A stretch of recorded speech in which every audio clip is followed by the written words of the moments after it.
어서 오세요, 소장님. 네, 안녕하세요. 안녕하세요. 아니 어떻게 2년인지 모르겠는데 네. 촬영할 때마다 비가 오는 것 같아요. 그러게요. 아, 네. 먼 길 오는데 아주 그냥 우산 들고 거추장스러워 죽겠습니다. 아, 오시는데 좀 불편함이 없으셨는지 여쭤보려고 했는데 아유, 매우 불편했어요. 그런 말을 물어보기엔 비가 너무 많이 와가지고 네. 사실 저는 주택담보대출 같은 경우를 받으면 네. 저는 대부분 고정금리를 받을 줄 알았어요. 네, 왜냐면 네, 네. 금리도 많이 올라가고 전 사실 이렇게 막 바뀌고 이런 거를 좀 싫어하는 스타일이라 근데 막상 통계청에서 나온 자료를 보니까 네. 우리나라에서 어떤 담보대출이나 이런 여러 가지 대출을 사용하시는 분들 중에서 거의 70에서 80% 대다수라고 지칭할 수 있는 분들이 변동금리를 사용한다고 하더라고요. 맞습니다. 왜 이렇게 많은 분들이 변동금리 사용할까요? 글쎄요, 그 일일이 왜 변동으로 받으셨어요? 라고 여쭤보질 않았기 때문에 실제 왜 그랬을까는 알 수는 없지만 물어보고 싶긴 합니다. 추측되는 건 일단은 고정이랑 변동을 받으러 갔을 때 우리가 일반적으로 고정하고 변동금리의 차이가 1%포인트 이상 나는 경우들이 많이 있잖아요. 그렇게나 많이요? 네, 그렇게 많이 날 경우도 있을 때 빌리면은 당연히 이제 변동을 받을 수 있을 것 같고, 물론 이제 고정금리가 변동금리보다 올라왔던 이상한 경우들도 일부 있었지만 변동이 더 높고 고정금리가 더 낮았던 그럴 때가 한 일부 있었죠. 뭐 그럴 때가 아니라고 한다면은 우리가 은행에 대출을 받으러 갔을 때 사람 심리가 당장의 미래가 어떻게 될지 모르는데 그래도 조금이라도 낮은 거 선택하는 게 유리하지 않을까라고 선택을 하는 게 또 일반적일 수 있을 것 같고, 그다음에 그 통계 중에는 아마도 고정금리라고 한다면은 주택담보대출이 거의 유일하잖아요. 그러니까 거의죠. 신용대출은 다 변동이고, 맞아요. 그다음에 전세자금대출도 은행들이 대부분 다 변동이고, 변동금리. 그러니까 그런 대출을 받으신 분들은 고정을 선택할 수가 없어서 그냥 통계상에 다 변동으로 잡혀 있을 것이고, 그러니까 전체적인 부채 규모에서 변동금리의 비중을 따져보자면 그런 이유들 때문에 그럴 수도 있을 거고, 그리고 대부분의 경우에서 사실은 변동금리가 대부분의 경우에선 유리했었습니다. 이제 은행에서의 가장 큰 난제, 변동금리를 선택할 거냐 고정금리를 선택할 거냐 늘 난제인데, 저는 그냥 뭘 선택해도 결과는 똑같습니다라고 말씀드리고, 대부분의 경우에서는 그냥 변동금리 선택하셔도 크게 손해는 안 본다. 그러니까 우리가 고정금리라고 해봐야, 은행 상품은 대충 해봐야 통상적으로 5년 고정이고 나중에 이제 혼합 변동으로 바뀌는 거잖아요. 근데 따져보자면 변동금리를 선택했을 때 금리가 이제 올라가는 속도 이렇게 오르는데, 내가 고정금리를 선택하게 되면 이거보다 요만큼 더 높은 금리를 선택하겠죠. 그럼 얘를 선택하게 되면 얘가 이렇게 쭉 갈 때 변동금리가 어느 정도 올라와서 나를 역전해 줘야 고정금리 선택하길 잘했다.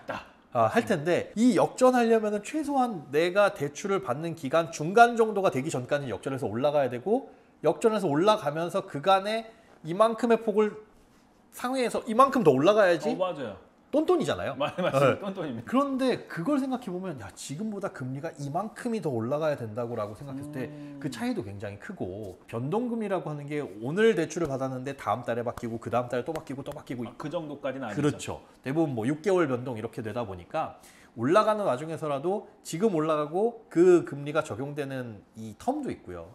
또 변동금리라고 하는 게 기준금리가 대부분 또 코픽스에 연동되다 보니까 기준금리가, 한국은행 기준금리가 올라가는 것과는 별개로 좀 늦게 반영되는 탓도 있다 보니 변동금리 대출을 받았을 때 그렇게 딱히 불리하지는 않다. 물론 교과서적으로는 금리가 올라갈 땐 고정해 놓는 게 좋고 떨어질 땐 변동이 좋습니다라고 하지만, 금리가 올라갈지 떨어질지는 아무도 모르는 거잖아요. 아무도 모르는 거죠. 이게 지금 당장 대출을 받아야 된다면 변동금리로 받아야 될지 아니면 고정금리로 받아야 될지 좀 조언을 좀 해주실 수 있을까요? 이게 사실은 굉장히 중요한 질문이죠. 그렇죠. 많은 분들이 고민을 하는 거고, 앞서 말씀드렸지만 변동을 받든 고정을 받든 그렇게 크게 의미 없습니다. 걱정 안 하셔도 돼요라고 말씀은 드렸으나, 일단 1번 정책자금 대출 같은 거, 왜 보금자리론이나 디딤돌 대출 같은 적격 이런 상품들, 그렇죠. 그런 것들은 워낙에 이제 금리를 좀 시중보다 낮게 해놓은 것기 때문에, 그리고 고정금리니까 당연히 그건 고정으로 이렇게 받으시는 게 좋고, 받을 수 있다면 그런 고정금리 대출은. 근데 이제 우리가 고민을 해야 될 게 은행의 고정금리 상품. 맞아요. 일반적인. 이거 5년 고정으로 가가지고 이렇게 할 거냐 아니면 그냥 변동으로 갈 거냐라는 선택에서는 은행만 돌아보지 마시고 다른 곳들도 보셔서, 고정금리가 아닌 상품이더라도 변동금리라도 약간 높더라도 뭘 보시냐 하면 중도상환 수수료 적은 것들. 적은 상품들을. 왜냐하면 지금 상황을 봤을 때 아까 말씀드린 대로 변동금리를 해도 문제 없습니다. 하지만 지금 상황을 봤을 때 금리를 연준도 그렇고 우리나라도 그렇고 계속 올릴 거라고 했잖아요. 그쵸. 근데 이게 사실은 진짜 내년 하반기까지 확 연준 말대로 올릴지, 아니면 정말 겁만 준 건지 모르는 상황이라서 이런 상태로 쭉 올라가다가 내년 상반기 정도엔 요쯤 되면 됐고 이제 인플레는 잡은 것 같고 경기 좀 살리겠습니다 하면서 떨어뜨릴지는 사실 아직까지는 잘 그렇죠, 모르거든요. 그러면 그 상황에서 갈아탈 것도 우리가 염두를 해두자. 짧은 기간 안에. 그렇죠. 그래서 변동금리 대출을 받는데 다른 곳보다 살짝 높더라도 중도상환 수수료가 없거나 적으면 그걸 선택해 놨다가 눈치 좀 보자. 어차피 비슷하게 뭐 6개월 변동기간 이럴 거잖아요. 그러니까 저라면 변동금리 대출을 받으면서 고정금리보다는 아직은 낮으니까 이렇게 받아놓되 중도상환 수수료가 없거나 적은 걸로 선택을 해서 눈치 좀 보고 있다가 연말 지나고 뭐 내년 상반기 정도 됐을 때 갈아탈 소요가 있으면 그때 가서 확정적으로 변동으로 가든지 아니면 고정으로 가든지 혹은 뭐 다른 선택지가 있으면 다른 선택으로 가든지 그걸 선택할 것 같아요. 사실 이제 변동금리, 고정금리에 대해서 이야기를 하고 있는데 이제 변동금리, 고정금리를 지금 받아야 된다면은 이제 그거에 대해서 어떤 좀 유용한 팁도 알려주셨는데 네. 이미 받고 계신 분들도 있단 말이죠. 그리고 받고 계신 분들은 사실 뉴스를 보면서 그 지금 금리가 올라가는 시기에 내 금리가 변동되는 폭에 이제 딱 걸리신 분들 같은 경우는 그 문자로 오거든요. 하필. 금리 올랐다. 이자 너 40만 원 냈던 거 이제 55만 원 내야 된다. 이거 계속 오시면 예. 불안하거든요.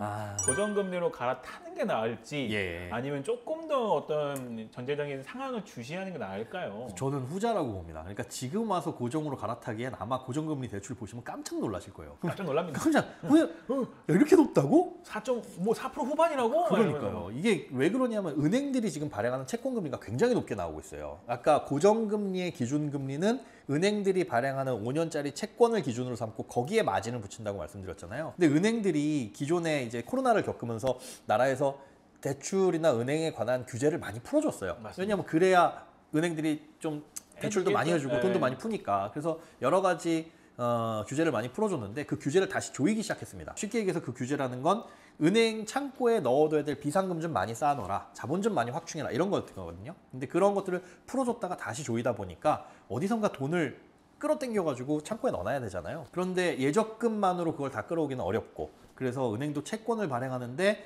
워낙 시중금리도 높은데 은행들도 다 채권을 마구마구 발행하다 보니까 금리 자체가 4% 이상이 됩니다. 그럼 여기에 이 마진 붙이면 꽤 높죠. 꽤 높아요. 지금 갈아타는 건 괜히 중도상환 수수료 물게 되면 그것도 물고 고정금리 높은 대출까지 받으니까 움직이지는 마시고 조금 더 상황 좀 상황을 지켜보자. 지켜봐라. 그럼 혹시 그건 어떠세요? 네네. 안심전환 대출이라는 게 있거든요. 예. 그거는 혹시 당연히 신청하는 게 유리하겠죠? 된다면 안 할 이유가 없는. 안 할 이유가 없는. 근데 이제 아시겠지만 대상 자체가 너무 적어요. 적잖아요. 네. 그러니까 뭐 그 가격도 그렇고 된다면은 안 할 이유가 없는데 안 되시는 분들 뭐 신청하시는 거 보니까 굉장히 많이 이제 밀린다 그러더라고요. 근데 된다면 그건 하셔야 되고 대상이 안 된다면은 그게 아니라면 굳이 은행 가가지고 내가 알아서 은행 상품을 갈아타는 거는 나라에서 정책적으로 저금리로 대안해주는 뭐 예를 들어 이제 그 안심전환 대출이나 네. 이런 정책 상품은 당연히 신청을 해놓고 그렇죠. 되면은 정말 좋은 거다. 맞습니다. 다만 지금 현재 변동금리를 고정금리로 갈아타기 위해서 시중은행 쪽에서 고정금리를 알아보는 것은 조금 시기상조니까 전체적으로 금리 추이를 보고 네. 조금 후에 이제 갈아타는 거를 결정해 보면 되겠네요. 그렇습니다. 오늘은 또 첫 번째가 이제 부동산 관련된 얘기를 김현우 소장님하고 했는데 부동산에서 변동금리, 고정금리 진짜 희대의 난제입니다. 어느 게 좋은 건지 어느 게 나쁜 건지도 모르겠고 항상 뭘 추천해달라고 하면 뭘 추천해야 될지도 모르는 그런 주제고요. 다음번에 시간에서는 또 하나의 난제죠. 영끌족, 2030 영끌족 앞으로의 이분들에 대해서 어떻게 우리가 대처를 해야 될지 그거에 대해서 이야기를 한번 나눠보겠습니다.